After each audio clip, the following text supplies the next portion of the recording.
Tommy Nordpol, life in Norway.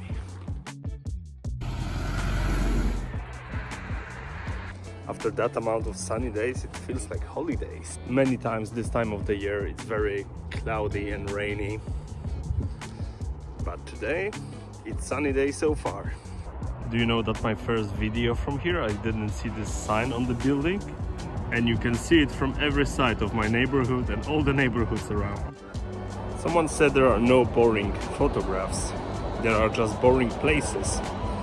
And I can agree, partially. Because of course when I take you to these interesting spots in Oslo that you never seen before, some of you maybe, then everything gonna be interesting for you.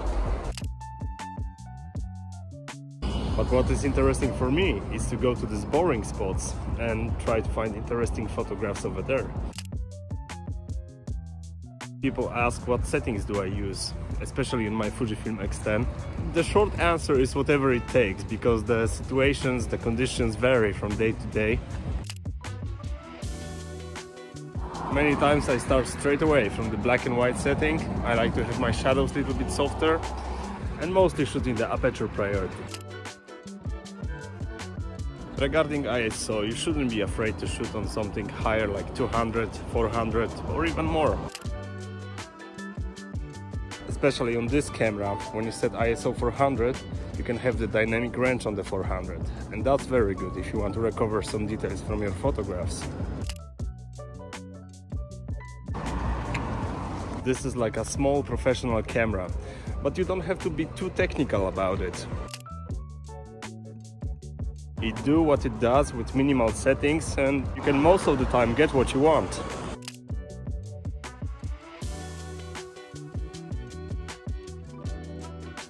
Norway is definitely a place that you learn to love slowly.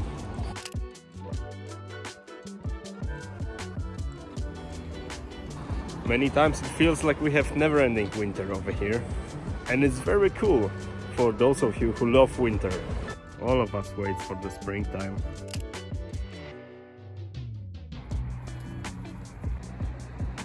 You don't have to live in the most interesting place on earth. Norway sometimes feels like that to me. I try to create what is interesting for me. Some people ask me like, are you gonna upgrade your camera to like something like Fujifilm X100V or something like that? And I don't really feel like it. For now, this is everything what I need to do these videos, to do these photographs. Besides that, I got some film cameras, I got some professional Canon cameras. What's different about this little guy, it limits my possibilities but opens my creativity. As simple as that.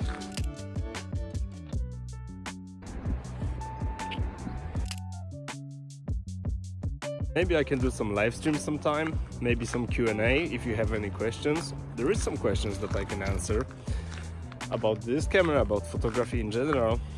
Just go ahead, put it in the comments. Maybe we're gonna do an episode like that. Some question that already pop up a few times in the comments, it's do you edit your photos? And the short answer is yes. I think like every photo you see in the internet or in the magazines, it's been edited. So then I realized, alright, so that's the way to do it. But don't get me wrong, I don't do any crazy edits. I don't really feel like this is a photography day today, but who knows?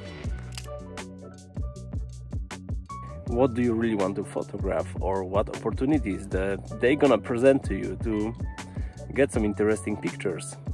Or what kind of mindset you can come up with, or what kind of mindset you're gonna wake up with to go there and take amazing photographs that gonna resonate with your soul, you know? Like, if you take just good technical photographs, that's fine. If you love it, that's fine. But for me, the photograph has to be connected with the time that I'm living in, with the moment I'm living in. So like, I can take 1,000 boring photographs that somebody maybe say, okay, they are good, they are fine. But you know, the photographs that really mean something for me, that's gonna be the ones that gonna make it to my final album of the year. I didn't start take pictures yesterday, so like I went through all these phases of ups and downs, like learning to do different types of photography, from the landscapes, from the cityscapes, portraits, food photography. I went through a lot of photographs, a lot of different types of photography. So finally the thing I really enjoy is kind of this urban photography, exploring these neighborhoods. Some might call it street photography. I don't really mind, you know, if you find it like a street photography. I don't think I'm that creative. I'm that good at spotting the moments, and I enjoy it. I love it. This is the most important for me.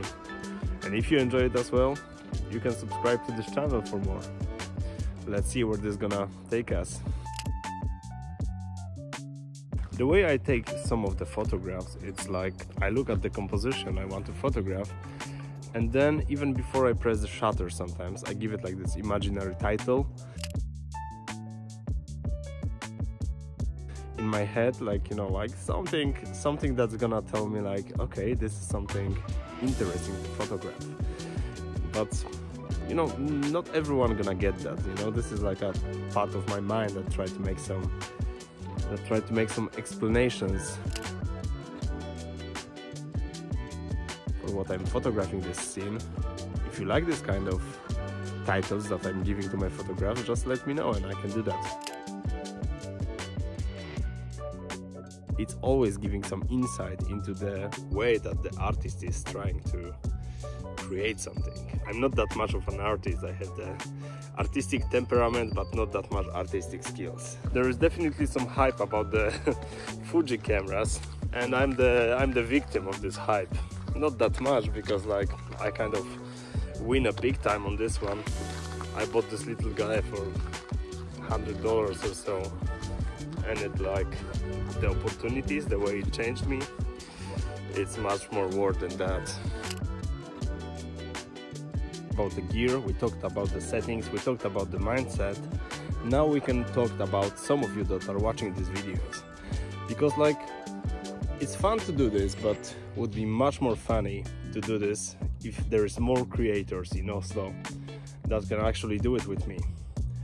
If you have a YouTube channel, if you want to have a YouTube channel, let's connect, let's make a video together, let's go out there and keep doing the good work, shooting, be happy, and let's make our place over here, you know. And the easiest would be to comment on this video, or just send the email over here, or just get me on my Instagram. I'm available.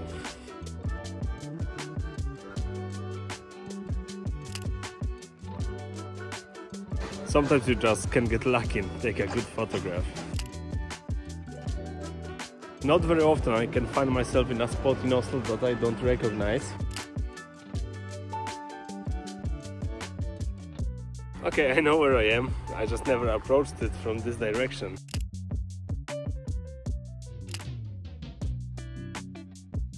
We are on Toy and there's many interesting things over here, but that's the subject for the whole video about this neighborhood.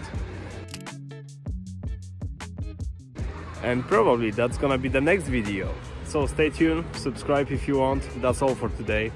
And the next video, probably you can see over here. That must be fun. I'm not even sure I'm gonna fit here. Alright, let's do it. Okay, 3, 2, 1. It was not that slippery.